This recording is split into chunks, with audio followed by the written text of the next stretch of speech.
Airlines giving an update on that flight, saying it will remain in Rome overnight to allow the crew time to rest before taking off for New Delhi tomorrow. Lindsay? A lot of high anxiety in the skies lately, Morgan. Thank you. Now to Elon Musk's new attempt to slash the federal government. Federal workers were told via email to list their accomplishments or face termination. But some unions and agencies, including the new FBI director, Kash Patel, have told workers to pause on the order. And late word tonight that the Trump administration is firing 2,000 USAID workers and placing thousands of others on leave. Here's ABC's senior White House correspondent, Selena Wang.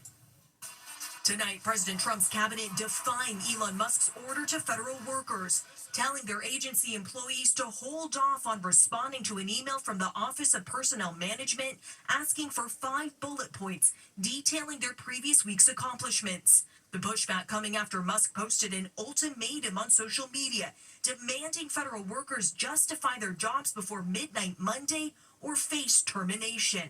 Musk writing on X, failure to respond will be taken as a resignation. But several agencies telling workers to wait. Newly installed FBI Director Kash Patel ordering his workforce to pause any responses. Senior leaders at the State Department saying no employee is obligated to report their activities outside of their department chain of command. And tonight, the Department of Defense telling employees that the department will respond on their behalf when and if required. Acting U.S. Attorney in D.C. Ed Martin was one of the few senior officials to encourage his employees to comply, calling it a good opportunity to highlight the importance of our work. The largest federal workers union calling the email unlawful and an attempt to bully hardworking Americans. Sources tell ABC that even though Trump publicly urged Musk to get more aggressive on Saturday, top White House officials were caught off guard, the White House refusing to comment publicly. Even some Republican lawmakers questioning Musk's tactics. If I could say one thing to Elon Musk, it's like, please put a dose of compassion in this. These are real people. These are real lives. And Lindsay, more breaking news tonight. USAID says it's firing 2,000 workers and putting all but a few remaining staffers on leave around the world. This comes after President Trump and Elon Musk have vowed to dismantle the agency that provides humanitarian aid around the world. They claim it's wasteful. Lindsay? Selena Wang from the White House, thanks so much. Next tonight, the new details in that deadly hostage situation at a hospital. Now to the latest about Pope Francis. The 88-year-old pontiff is conscious and receiving oxygen after a respiratory crisis, but remains in critical condition. Prayers for Francis are coming in from around the world, some leaving tributes outside his hospital. Let's bring in ABC's Marcus Moore reporting live for us from the Vatican. Marcus, tell us the latest with regard to concern about his kidney.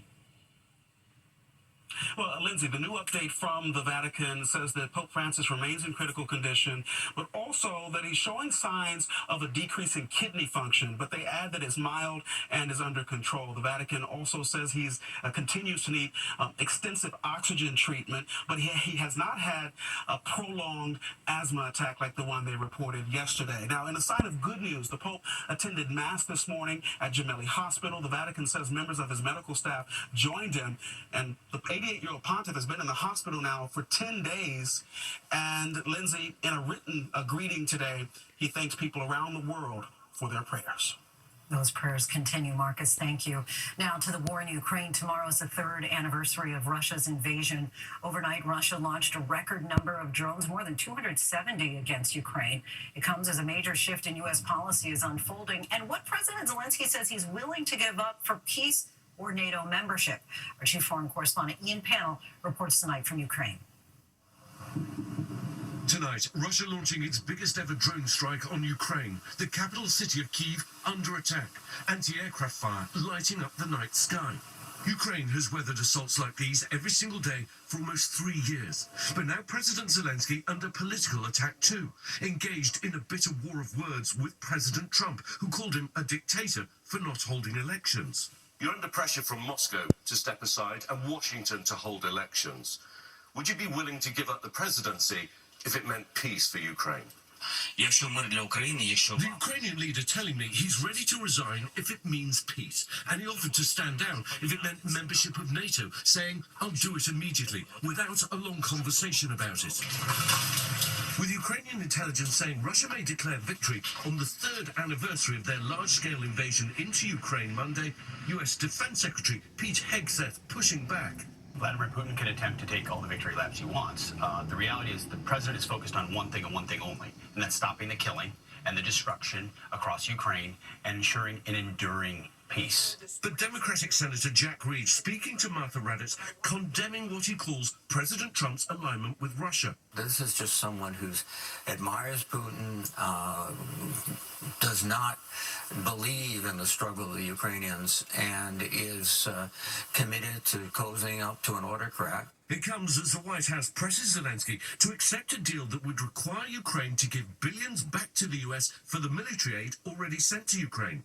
Today, Zelensky insisting the money was a grant, not a loan, but that he's ready to work with America on joint investments.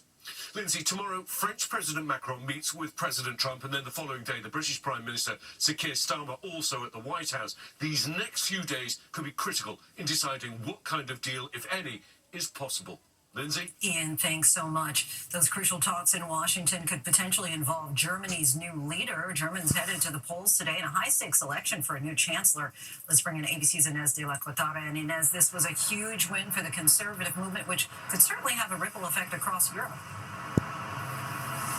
That's right, Lindsay. Exit polls show the Conservatives leading with 29% of the vote. The far-right AfD party, meanwhile, coming in second with a record 20%, the most votes for a far-right party in Germany since World War II. This was the party that Elon Musk and Vice President Vance had signaled support for. President Trump today saying it's a great day for Germany. This election coming at a pivotal time for Europe and NATO. Friedrich Merz, the conservative leader, is now poised to become Germany's next chancellor. He is pro-Ukraine, pro-NATO, and has been critical of President Trump's outreach to Russia. This evening, he said this administration mostly doesn't care about the fate of Europe. Lindsay? Inez, thank you. Now to a stunning development in the Middle East. Israel has deployed tanks to the northern portion of the West Bank for the first time in more than 20 years. Prime Minister Benjamin Netanyahu ordered the intensive operation after several bus explosions near Tel Aviv on Thursday. This also comes as the fragile ceasefire agreement between Israel and Hamas hangs on by a thread. Now to a Las Vegas woman charged with what's being called a deadly romance scam. Aurora Phelps is now being held in Mexico. Investigators allege that she targeted older men she met through online dating. The FBI is now urging possible victims to come forward. Here's ABC's Zareen Shah.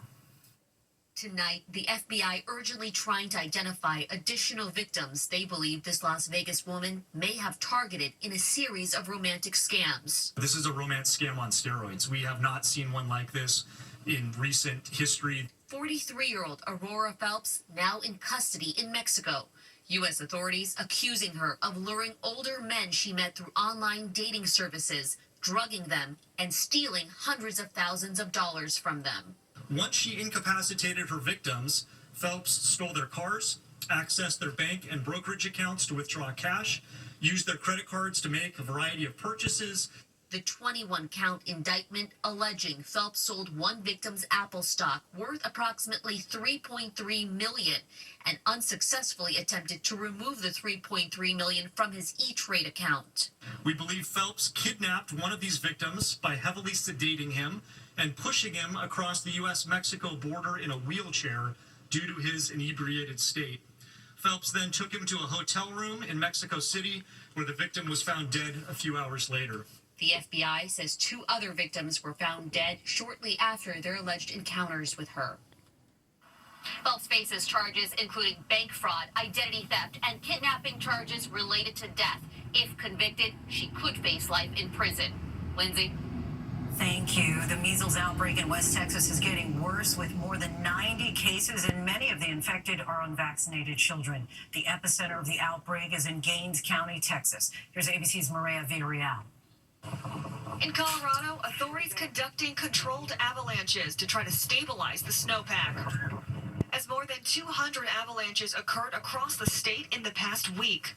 This comes as we learn one avalanche claimed the life of a snowboarder west of Denver yesterday. Across the western U.S., 8 people in all killed this month alone, more than a dozen since December. And caught on body camera, this extraordinary rescue of a snowmobiler buried alive by an avalanche in Summit County, Colorado last Monday. Rescue rescuers frantically digging for the victim, who had been trapped for more than an hour. Avalanche experts say someone buried is unlikely to survive after 15 minutes, but miraculously, Just uncovered him. He is breathing. the man was conscious, speaking with rescuers, and transported to the hospital. Lindsay, an avalanche advisory remains in effect in parts of Colorado. Meanwhile, in the Northwest, an atmospheric river has prompted avalanche warnings from Montana all the way to Washington State. Lindsay. Jacqueline, thank you. There's still much more ahead here on World News Tonight this Sunday. What skier Michaela Schifrin did today that no one has done before. The last-minute move that came just in the nick of time. A car stuck on the train tracks. Next tonight, respiratory illness activity remains high across much of the country. 23 states are listed as high or very high. The CDC says flu activity is elevated nationwide, and this is now classified as a high-severity flu season for all age groups for the first time in 7 years. Officials estimate there have been 19,000 flu deaths so far this season. A dramatic close call on the train tracks. Surveillance images show a car getting stuck at a railroad crossing in Poland. Another driver rushes in to help, attaching a rope to the stuck vehicle just as the signal lights warn of an incoming train. The rope works, the stuck car moves off the tracks just seconds before that train arrives. And when we come back, more history from Michaela Schifrin.